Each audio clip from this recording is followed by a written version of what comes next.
Masih di Anies Pagi bersama saya, Cika Mutazam dan rekan Galuh Pandu. Dan pemirsa, demikian tadi adalah berita pilihan dalam Anies Pagi hari ini. Dan kita ke informasi berikutnya.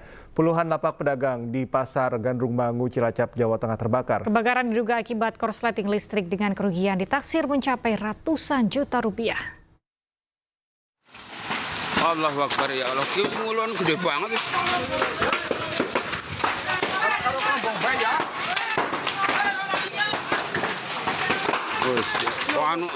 Pasar Gandrung Mangu di Kabupaten Cilacap, Jawa Tengah terbakar Minggu malam.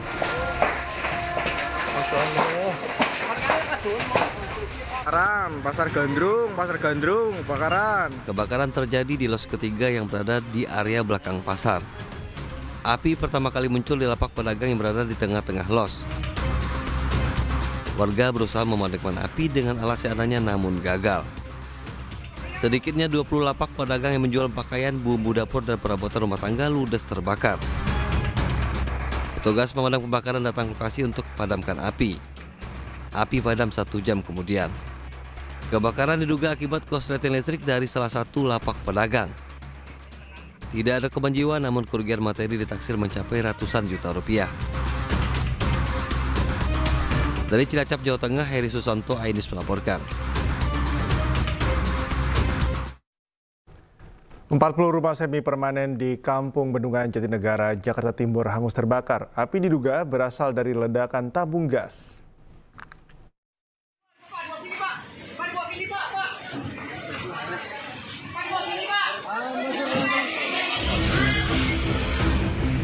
Permukiman warga di RT 05 RW 01, Kelurahan Rawabunga, Kecamatan Jatinegara, Jakarta Timur terbakar pada Minggu siang.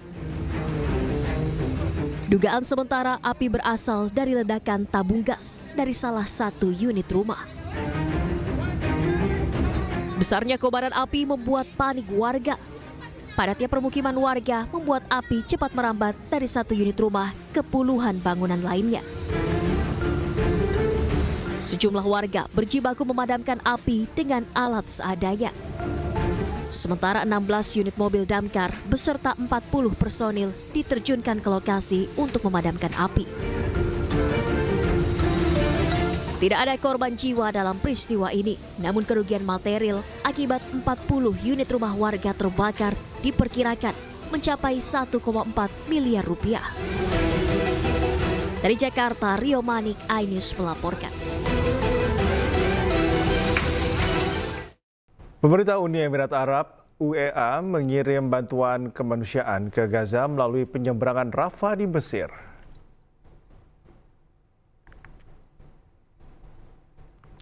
Empat konvoi truk yang membawa berbagai jenis bantuan kemanusiaan dari pemerintah Uni Emirat Arab menyeberang ke Gaza dari Mesir melalui penyeberangan Rafah pada Minggu siang. Sejak 7 Oktober 2023 lalu, pemerintah Uni Emirat Arab telah mengirimkan 1.148 truk berisi bantuan kemanusiaan ke Gaza. 4 konvoi baru ini mencakup 41 truk yang membawa lebih dari 514 ton bantuan kemanusiaan yang berisi perlengkapan medis, suplemen anak-anak, pakaian, bahan tempat tinggal, dan barang-barang penting lainnya. Uni Emirat Arab meluncurkan operasi kemanusiaan Operasi Jalan Night pada 5 November 2023 untuk memberikan bantuan kepada masyarakat Gaza.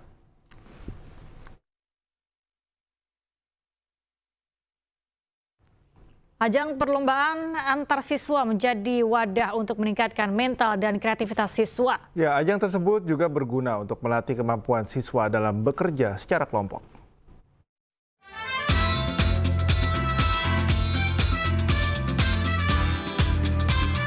Madrasah Sanawiyah Pembangunan Jakarta menggelar ajang perlombaan dalam bidang kreativitas, seni, dan olahraga yakni Altref 2024.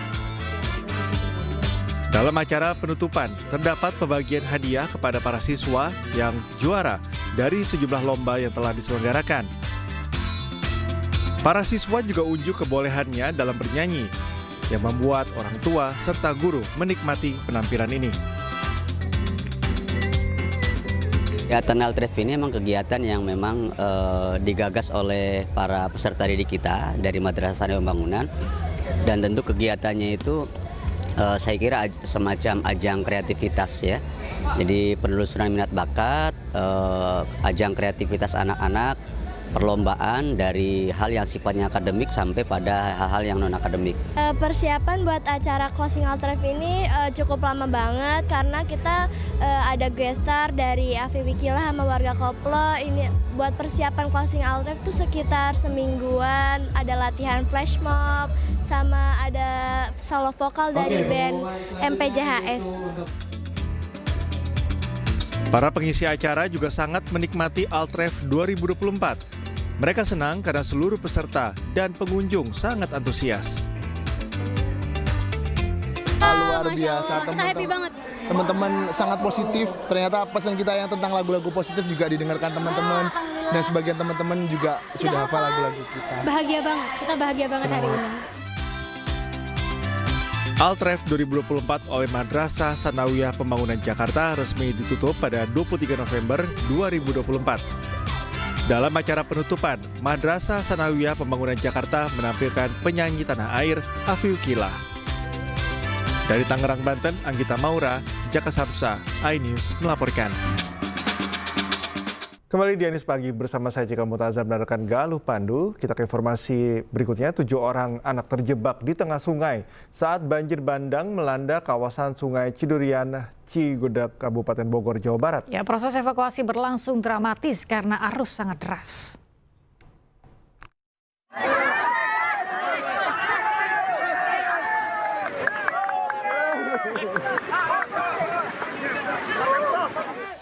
Hujan deras terjadi di hulu Sungai Cidurian, Desa Sukamaju, Kecamatan Cigudeg, Kabupaten Bogor pada Sabtu sore. Luapan air sungai yang datang tiba-tiba ini membuat 7 bocah yang tengah asik mandi terjebak di tengah sungai.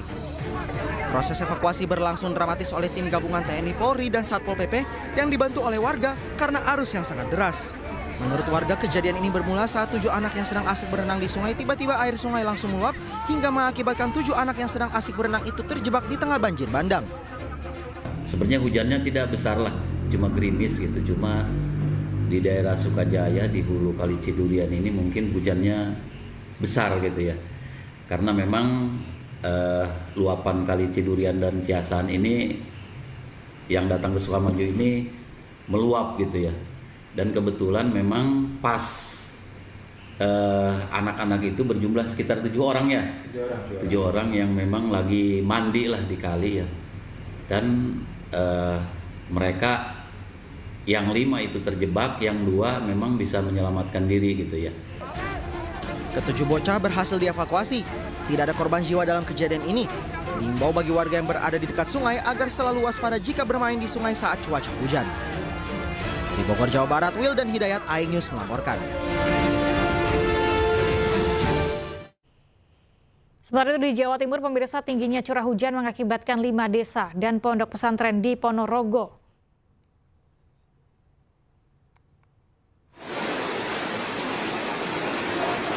Tim BPBD Kota Ponorogo bersama relawan mengevakuasi sejumlah warga Kelurahan Ronowijayan, Kecamatan Siman, yang rumahnya terdampak banjir akibat luapan air sungai.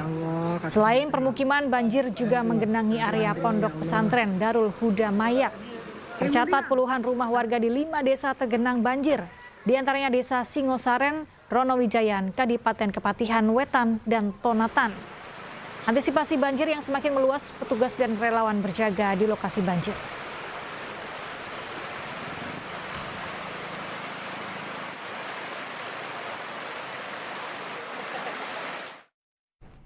Tingginya curah hujan membuat banjir melanda sejumlah daerah. Di Tangerang Selatan, Banten, ratusan rumah terendam banjir akibat tanggul jebol hingga setinggi 50 cm. Sementara di Kediri, Jawa Timur, 2 kecamatan terendam banjir akibat luapan sungai.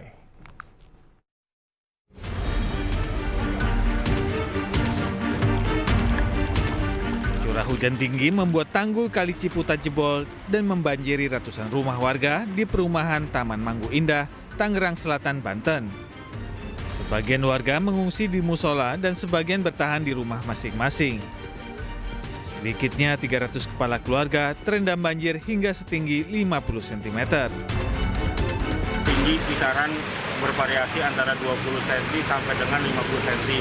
Dan disebabkan karena luapan kali yang tidak menampung tinggal luber. mengenangi rumah warga Taman Manggu Indah. Kalau kakak per hari ini kurang lebih sekitar 380 kakak yang terdampak.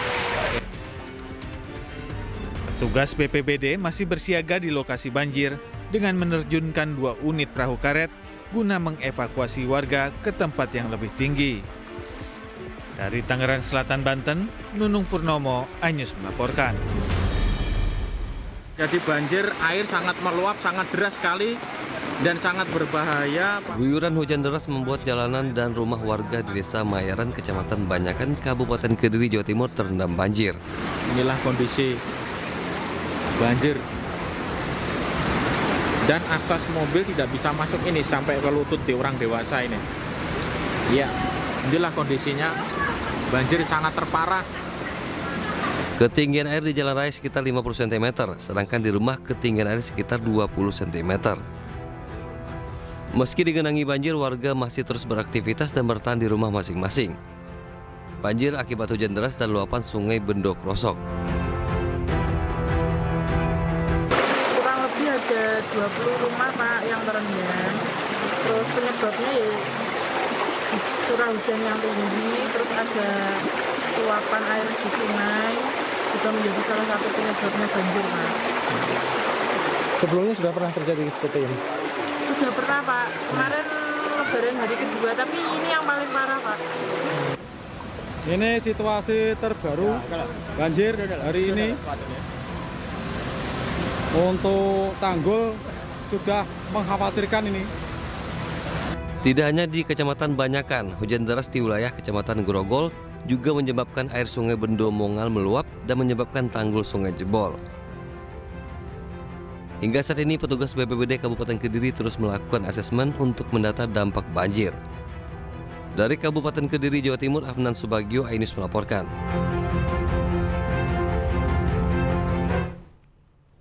Pemirsa, 2 orang tewas ditembak kelompok kriminal bersenjata. Kedatangan jenazah disambut isak tangis keluarga dan ratusan warga di Goa, Sulawesi Selatan Minggu sore.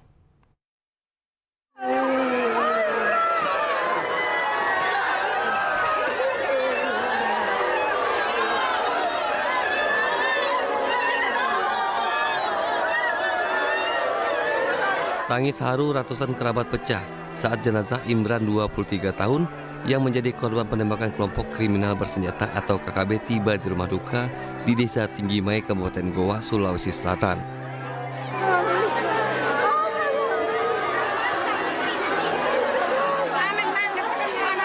Seorang keluarga korban bahkan jatuh pingsan dan harus dievakuasi. Kejadian bermula saat Imran bersama satu rekan yang merupakan warga Takalar hendak mencari motornya yang diduga disandra KKB di Puncak Jaya, Papua. Imran dan rekannya kemudian ditemukan tewas tertembak oleh KKB Kamis lalu.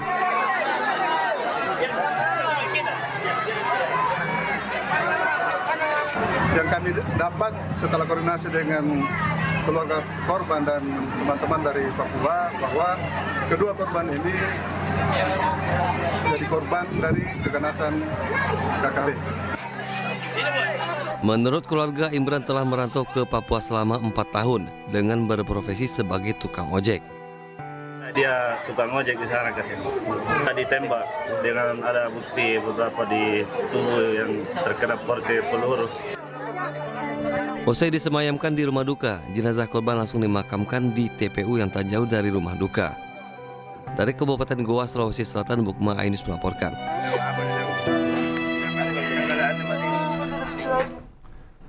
Jenazah Kompol Anumerta Rianto Ulil, korban penembakan oleh Kabaks Ops Polres Solok Selatan, dimakamkan di Taman Makam Sirina Pase, Makassar. Pemakaman secara dinas kepolisian diwarnai isak tangis keluarga.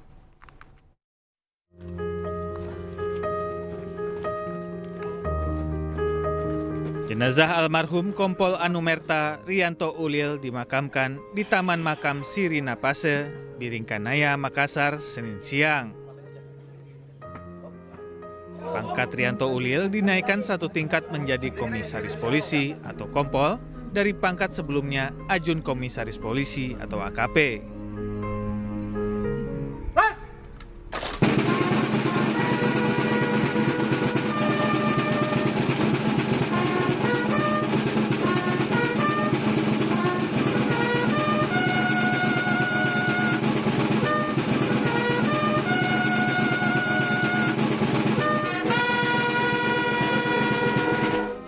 pemakaman dilakukan secara upacara kematian dinas kepolisian.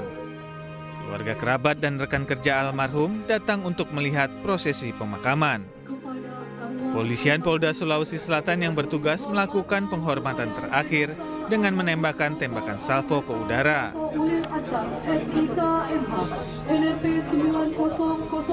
Prosesi pemakaman diwarnai tangis haru keluarga yang tidak menyangka almarhum meninggal dunia dengan cara yang tragis. Ya kan mamanya yang mengandung, melahirkan, lalu membesarkan seorang diri. Tiba-tiba dipanggil dengan cara sakit ya Pak ya. Pak, ini kan pelaku sekarang sudah ditersangkakan Pak.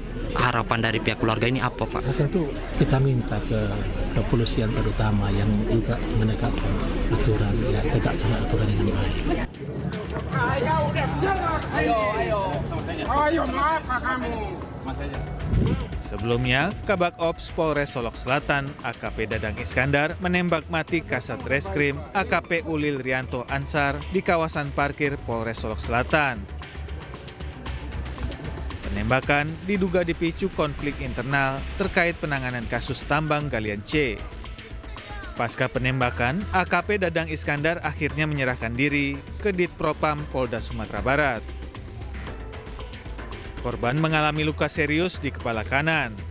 Korban tewas usai dirawat di Rumah Sakit Bayangkara, Polda Sumatera Barat. Sementara pelaku masih diperiksa intensif guna mengungkap motif penembakan yang diduga dipicu karena korban menindak pelaku tambang galian C di Solok Selatan yang di-backing pelaku. Tim Liputan iNews melaporkan.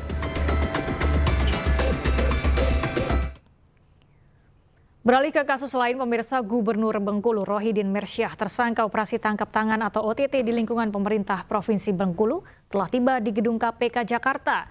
Ia diamankan dalam dugaan kasus gratifikasi berupa pemungutan dana Pilkada 2024.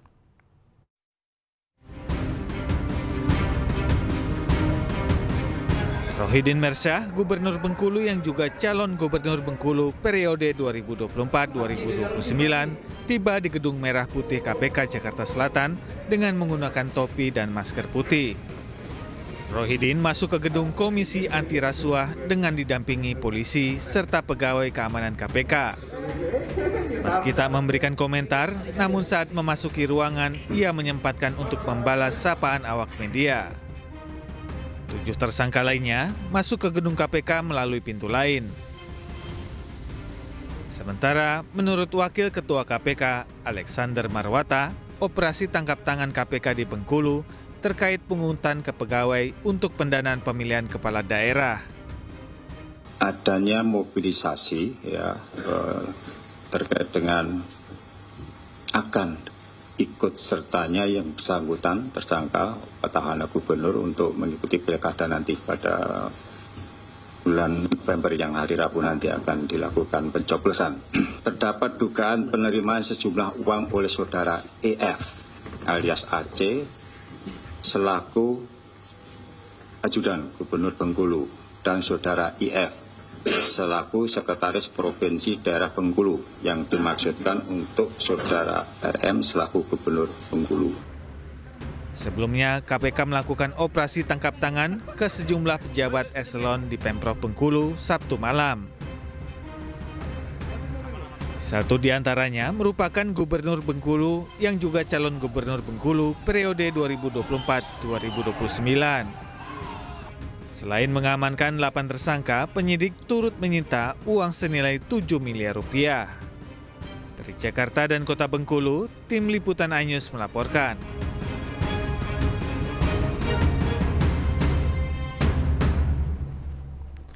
Pasca pandemi COVID-19, industri fashion dan make-up mulai bangkit. Untuk itu, perlu ada kegiatan yang mampu meningkatkan kualitas di bidang fashion dan juga make-up.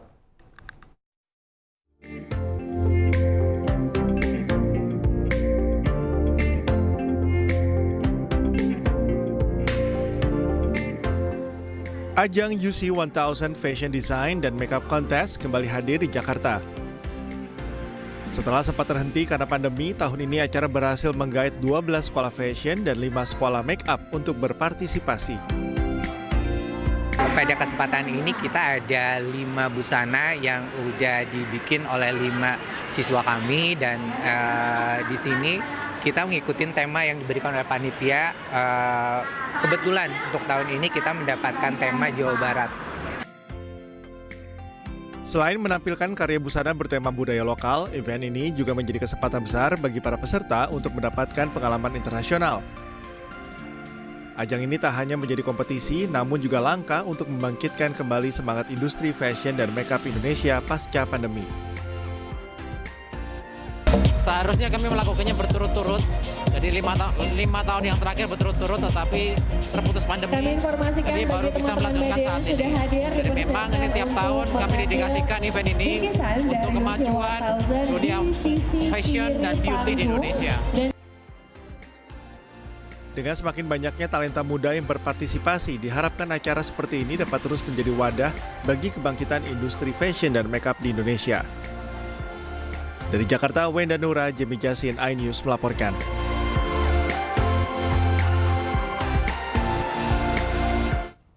Ajang Maraton Bertaraf Internasional digelar di Gianyar, Bali dan diikuti oleh 5.700 peserta dari 23 negara.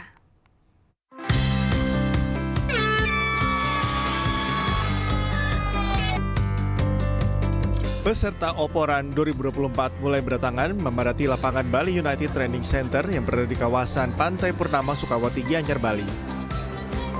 Ajang lari maraton yang digelar OPO ini diikuti sebanyak 5.700 peserta baik nasional maupun internasional.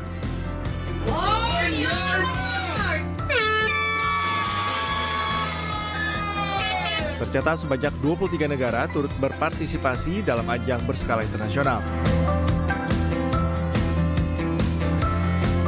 Oporan 2024 meliputi kategori 5K, 10K, dan Half Marathon 21K dengan menyediakan total hadiah senilai Rp580 juta.